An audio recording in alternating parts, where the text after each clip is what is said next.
pessoal, no vídeo de hoje a gente vai estudar pontos e vetores. Então, comecemos. Na aula passada a gente falou sobre coordenadas cartesianas. Construímos um sistema coordenado, né? Coordenadas x, y, onde a gente conseguia representar um par ordenado, por exemplo, A e B, tá? Então, nesse caso, a gente vai representar também um ponto como um par ordenado, né? Veja aqui, podemos associar o ponto R por um par ordenado, por exemplo, 2 menos 1. Então, como que fazemos isso? Desenhamos o sistema coordenado, né? Sistema coordenado x, y, tá? Nesse sistema coordenado, pegamos o 2, né? O valor 2 no eixo horizontal. Nesse caso, por exemplo, podemos colocar aqui nesse ponto 2 e menos 1 no eixo vertical. Procuramos o menos 1, por exemplo, por aqui, né? Então, utilizando linhas horizontais e linhas verticais, né? Encontramos uma interseção. Justamente esse ponto de interseção vai ser o ponto R, né? O ponto R cujas coordenadas são 2 menos 1, tá? Então, se a gente tem um plano, construímos um sistema coordenado e nesse sistema coordenado podemos ubicar um ponto e associar a ela um par ordenado. Bom, vamos também ver que a gente pode associar um par ordenado, nesse caso par XY, né? Par ordenado XY podemos associar a um deslocamento ou uma translação, tá? Como que a gente faz isso? Então vou apresentar um exemplo aqui. Vamos dizer que a gente tem uma partícula que se move de um ponto S para um ponto T, né? Vamos supor que temos nosso sistema coordenado, tá? Temos um sistema coordenado. Nesse sistema coordenado a gente pode colocar o ponto S aqui, tá? Depois eu vou deslocar duas unidades no horizontal. Então vou deslocar duas unidades para a direita, né? Duas unidades, uma unidade, duas unidades, e duas unidades, menos uma unidade na vertical, ou seja, para baixo, tá? Então eu trasladei, tá? Eu trasladei o ponto S, tá? Para o ponto T, tá? Eu trasladei o ponto S para o ponto T, tá? Então, esse deslocamento eu posso associar ela a um par ordenado XY, tá? Bom, como um par ordenado pode representar uma translação no plano, né? Um par ordenado é chamado vetor, tá? Então, como que a gente faz? Primeiro, relembrando, né? Temos aqui um sistema coordenado, tá? Esse sistema coordenado tem eixo X, eixo Y. Se a gente pega um ponto, qualquer, temos um ponto por dizer, ponto O, né? Isso daqui é um ponto. Temos um ponto. Agora, se a gente tem também um sistema coordenado, tá? Pegamos agora um ponto, tá? Ponto chamado S, deslocamos esse ponto, tá? para um outro ponto, né? Esse ponto deslocamos para um ponto T, tá? Esse deslocamento também vai ter coordenadas, né? Vai ter coordenadas x, y. No caso do ponto, a gente tem coordenadas, por exemplo, A e B, né? Então, quando o ponto se desloca para outro ponto, esse deslocamento a gente chama de vetor, tá? O ponto mesmo a gente já conhece, né? Que é nesse caso aqui, ponto. Bom, a representação geométrica de um vetor é uma seta, né? Como vocês podem ver, se temos um sistema coordenado, tá? X, Y, tá? A gente pega um ponto S e um ponto T, né? O deslocamento aqui, esse é o vetor XY. Esse vai ser o vetor XY. Então, a representação geométrica é essa seta em verde, tá? Essa seta em verde é o vetor, tá? Veja que essa seta tem uma certa orientação. Ela vai de S para T, tá? Então, a gente coloca por isso uma setinha aqui, lá no final, né? E isso é muito importante, essa seta, tá? Bom, continuando. Se a gente tem um sistema coordenado, né?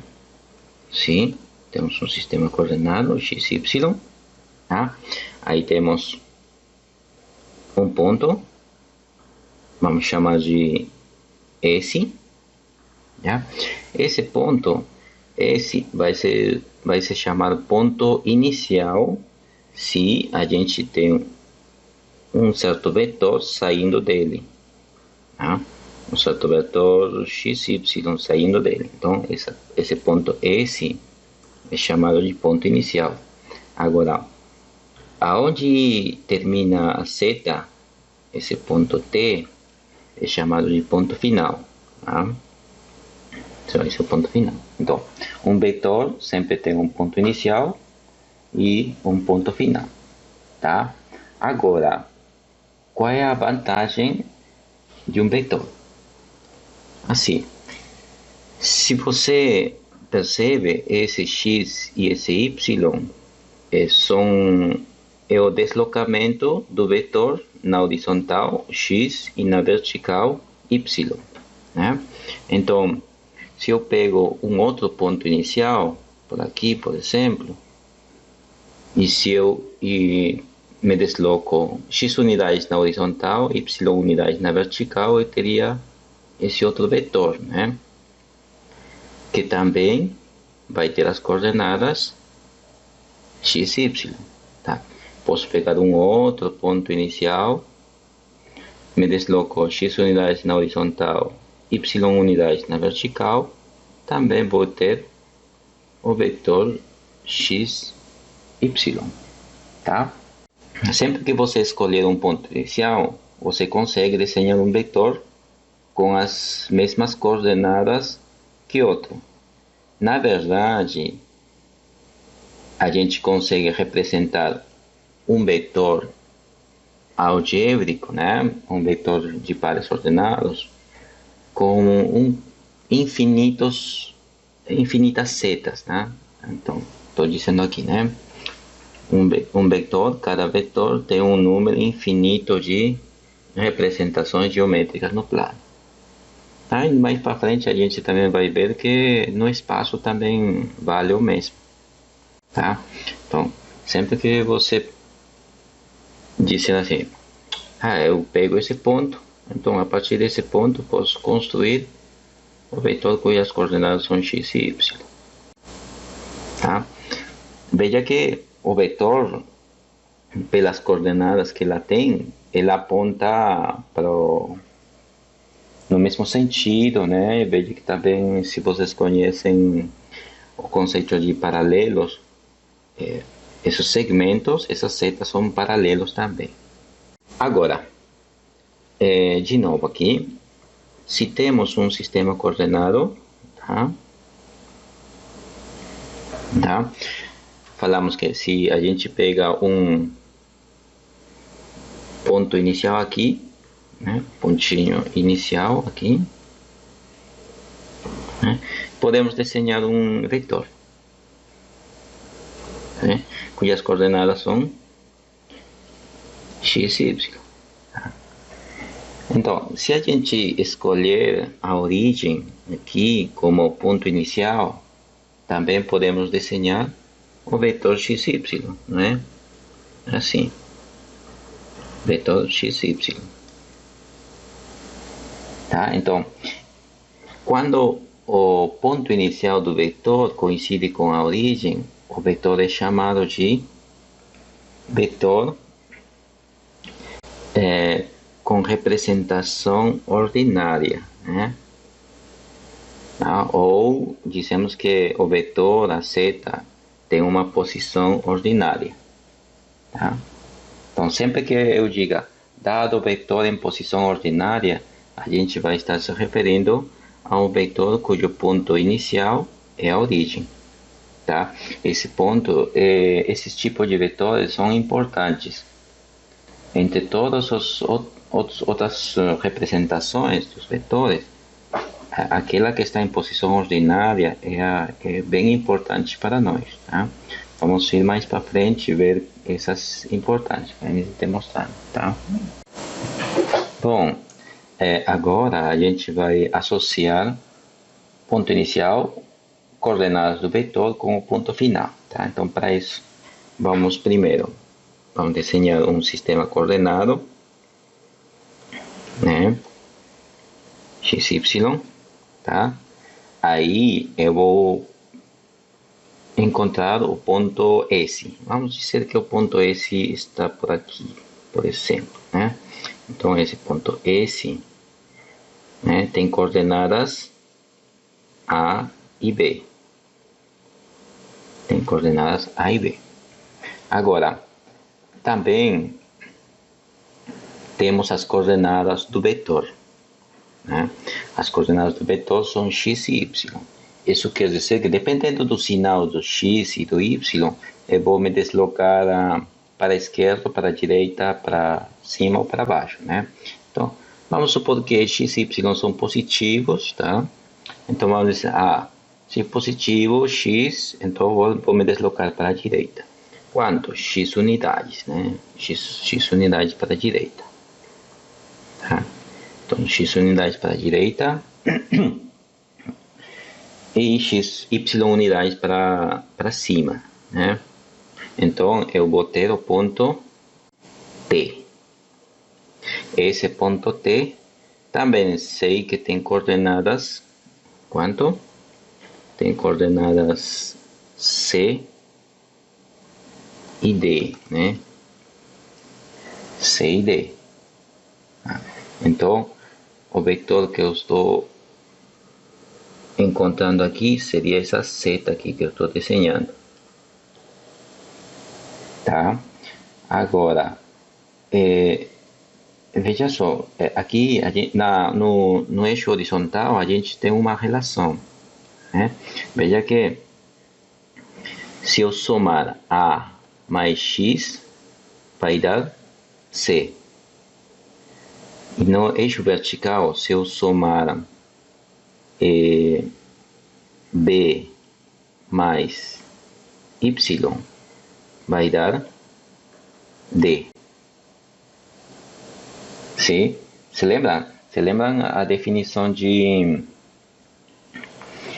igualdade de pares ordenados, né? Quando que os dois pares ordenados serão iguais? Se suas respectivas coordenadas serão iguais, né? Então, vamos supor que nessa parte A mais B é uma coordenada, B mais Y é outra coordenada. Então, daqui a gente pode dizer o seguinte. Daqui a gente poderia fazer o seguinte. Podemos dizer, eu digo que uma das coordenadas A mais X vírgula, a outra coordenada B mais Y, isso vai ser igual que A é a primeira coordenada, igual C. A tem que ser igual a C. E B mais Y é a segunda coordenada, tem que ser igual à segunda coordenada D. Tá? E justamente isso temos aqui, né? Essa igualdade. Então, se você conhece as coordenadas do ponto inicial, as coordenadas do vetor, você consegue encontrar as coordenadas do ponto final. Tá bom? Agora vamos para um segundo exemplo. Aqui está pedindo as coordenadas do ponto final, né? Quais são as coordenadas do ponto final do vetor correspondente. As coordenadas do vetor são 3, menos 2. Se o vetor tem como ponto inicial esse ponto menos 1, 4. Tá? Então vamos lá. Vamos desenhar um sistema coordenado. Tá? Temos esse sistema coordenado. Agora, nesse sistema coordenado, vamos ubicar o ponto menos 1, 4. Menos 1, vamos supor por aqui. 4. 1, 2, 3, 4. Vamos supor que o ponto S está por aqui. Estaria por aqui. Tá? Agora, a partir de aí, a gente vai se deslocar 3 unidades para a direita, né? Coordenada do vetor, 3 unidades. Vamos dizer, uma unidade, 2 unidades, 3 unidades. Né? Vamos dizer por aqui. Tá? Depois a gente vai se deslocar menos 2 unidades na vertical, para baixo. Menos 1, menos 2. Tá? Então, por aqui vai ser o ponto final, T. Tá? Ponto final, T. Então, o vetor, a seta que eu estaria procurando seria essa aqui. Essa seta, ela tem coordenadas 3, menos 2, né? Tem coordenada 3, menos 2. Agora, qual que seria a coordenada do T? Então, para isso, vamos dizer assim. Vamos supor que as coordenadas do T... Vamos supor que as coordenadas do T é A e B. Tá? Então, pela regra, eu sei que essas coordenadas do T, elas são a primeira coordenada do ponto inicial, menos 1, mais a primeira coordenada do vetor, 3, vírgula.